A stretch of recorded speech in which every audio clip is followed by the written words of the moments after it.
Good afternoon. We have just finished our informal foreign ministerial meeting. Let me start by thanking Foreign Minister Anniken Huitfeldt for hosting this meeting in a wonderful setting. And let me also thank His Majesty King Harald for his hospitality last night. This meeting was an opportunity to discuss key issues as we prepare for our summit in Vilnius in July. We had good and constructive discussions on our ambitious agenda. We will take decisions to further strengthen our deterrence and defense, agree a new defense investment pledge with 2% of GDP on defense as the minimum, and deepen our partnerships with our partners in the Indo-Pacific region. Our focus today was on how we can bring Ukraine closer to NATO, where it belongs. NATO is already providing unprecedented assistance. I'm confident that Ukrainian forces now have the capabilities they need to liberate more occupied land. But we need to do more. We are working on a multi-year package of support with robust funding. This will ensure Ukraine's deterrence and defense for the longer term, help rebuild its security and defense sector, and transition Ukraine from Soviet-era doctrine, equipment and training to full interoperability with NATO.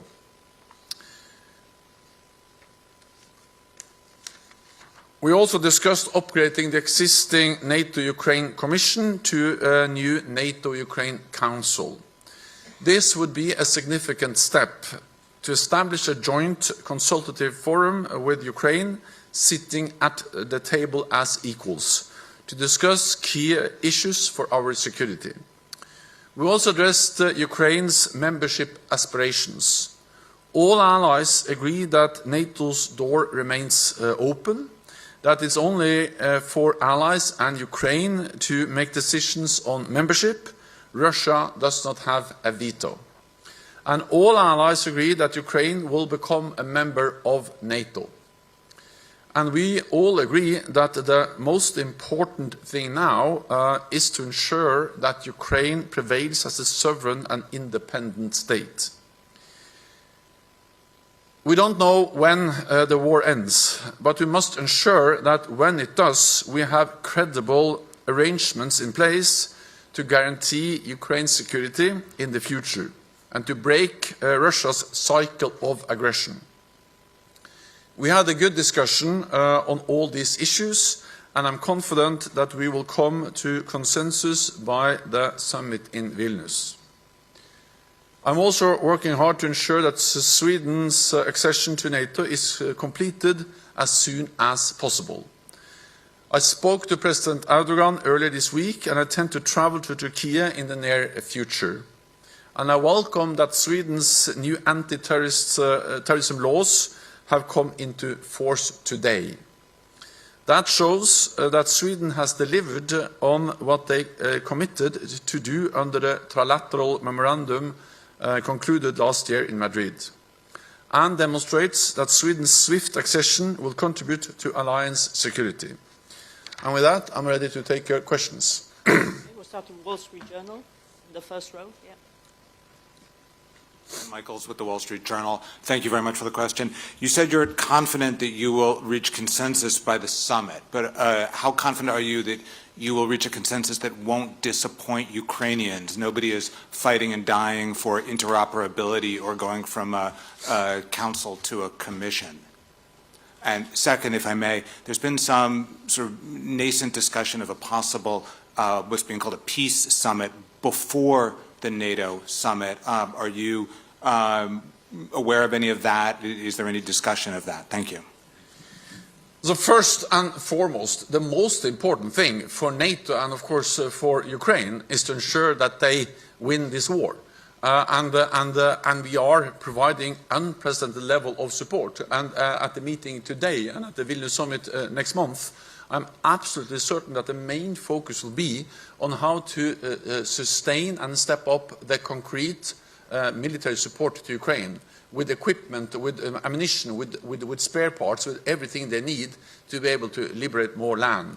I say that because we need to be extremely focused on that, and also knowing that over the last weeks, allies have stepped up, not only delivering heavy armor, modern battle tanks, but also the United Kingdom has delivered long-range cruise missiles, which are making a difference on the battlefield. And also allies have now announced that they will start training of pilots to be able to fly F-16 and other NATO standard aircraft. So, of course, this is the main focus. This is the most urgent task. This is what you have to focus on every day. And of course, the Ukrainians, they are calling for more, and we are mobilizing more support because it will be a tragedy for Ukraine, but it will also be dangerous for us if President Putin wins in Ukraine. It will make the world more dangerous. It will send a message that when authoritarian leaders use military force, they get what they want, and that will also make us more vulnerable. So I say that because I understand, of course, that some of these more long-term issues related to reforms, interoperability, transition from Soviet standard to NATO standard is not perhaps the most urgent task, but it matters. It matters for two reasons. It matters partly because it indicates a long-term commitment, sending a message to Moscow that President Putin cannot wait us out. I believe that in Moscow they think that democracies are lazy, that we are ready to not to stand by Ukraine for as long as it takes. And we are going to prove the opposite by demonstrating that democracies are actually able to stand up for their values and be there when they are needed to defend democracy and freedom, as we do when we support Ukraine. So these more long-term efforts, the multi-year program of implementing the transition from Soviet era to NATO standards, it sends a message of long-term commitment, which is important. Second, the interoperability also matters for the more shorter term, because it is a challenge, it is a logistical challenge, that there are so many systems, so many different types of weapons, so many different doctrines at the same time on the Ukrainian side. So this is now a war of attrition. A war of attrition is a battle of logistics, and to help us win that battle of logistics, everything we can do to make the Ukrainian forces more interoperable, and at the end fully interoperable with NATO forces, it also actually have a more short-term effect on their ability to win on the battlefield. So, for me, there is absolutely no contradiction between being focused on the urgent need for military support and the more long-term commitment. Also because the long-term commitment sends a message to Moscow that President Putin cannot wait us out. The second question I've forgotten. Well, also we welcome efforts to find a peaceful solution, but of course we support the Ukrainian initiatives, the plans put forward by President Zelensky, and I will leave it to President Zelensky and to the Ukrainians to decide the formats and the conditions for any peace talks and political dialogue. And okay.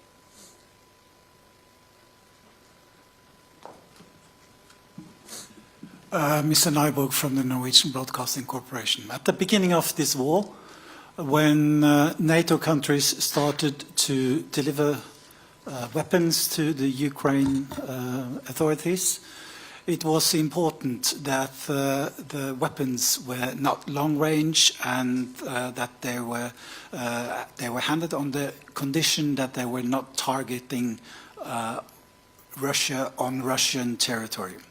Now asked on what's your reaction to possible Ukraine attacks on Russian soil, your answer is the Ukrainians has the right to defend itself. There is a change of tone, and what has changed?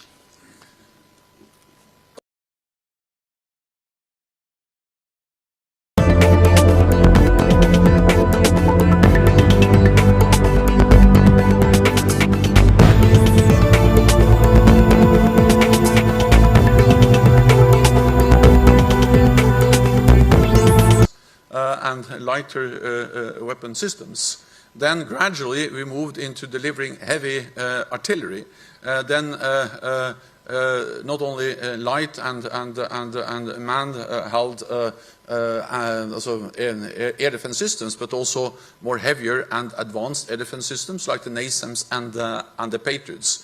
And then after some more months, we went into delivering also different types of armor, including the mortars and the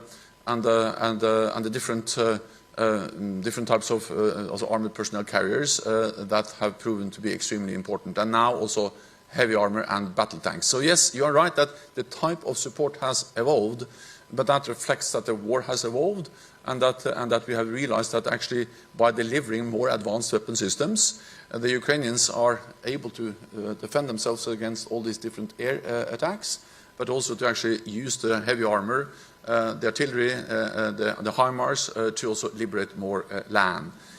But fundamentally, the message is the same, that NATO and NATO allies are not party to the conflict. We help Ukraine to defend itself. That's right, enshrined in the UN Charter, and we'll continue to support Ukraine upholding that right. Reuters. Thank you. Sabine Siebold with Reuters.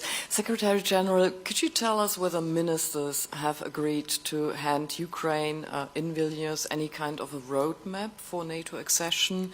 And you were talking about the framework of security guarantees. Could you work out a little bit on that one? Who should issue these security guarantees, and when should they take effect? Thank you. So first of all, this was an informal meeting. We didn't make any decisions, but we discussed, and it's always useful to have all the allies and also Sweden around the same table. The Ukrainians are able to defend themselves against all these different air attacks. Actually use the heavy armor, the artillery, the HIMARS to also liberate more land. But fundamentally, the message is the same, that NATO and NATO allies are not party to the conflict. We help Ukraine to defend itself. That's right, enshrined in the UN Charter, and we'll continue to support Ukraine upholding that right. Reuters. Thank you. Sabine Siebold with Reuters. Secretary General, could you tell us whether ministers have agreed to hand Ukraine in Vilnius any kind of a roadmap for NATO accession? And you were talking about the framework of security guarantees. Could you work out a little bit on that one? Who should issue these security guarantees, and when should they take effect? Thank you. So first of all, this was an informal meeting. We didn't make any decisions, but we discussed, and it's always useful to have all the allies and also Sweden around the same table. Actually, there was no table sitting there in the ring, but have an informal discussion where the ministers are not reading from manuscripts. Actually, we have an open exchange. Helps us to improve the understanding of where we can find consensus, how we can move forward. And again, first of all, they all agree that NATO's door is open, that Ukraine will become a member, and it's for NATO allies and not for Russia to decide when that will happen. And they also then all message of the need to focus on the urgent task to ensure that we provide the necessary support, military support to Ukraine, so Ukraine prevails. Then I think what we all realize, but we still have work to do, we still have consultations before we can make decisions, is that wars are unpredictable. No one can say how and when this war ends. But what we do know is that when it ends, we need to ensure that we have the frameworks in place to ensure that this is not a pause in a pattern of Russian aggressive actions against Ukraine. Because the war didn't start in February last year, it actually started in 2014 with first Crimea and then later on that they went into Donbass. And we need to stop this vicious circle of aggression against Ukraine because we need to be sure that what happens after is some kind of end, that Russia reconstitute, rest, and then regroup, and then attack again in some months or some years. And to ensure that we actually stop it there, we need to provide long-term military support to Ukraine, multi-year programs, as we have discussed, but also look into what kind of frameworks that we can establish to provide the necessary guarantees that President Putin is not able once again to attack Ukraine. The details, how this will be done, what kind of mechanisms, that remains to be decided. But the idea of preventing history from repeating itself, preventing President Putin from continue to be able to chip away at European security, that's the aim, and then we discuss the means to achieve that. Swedish Radio.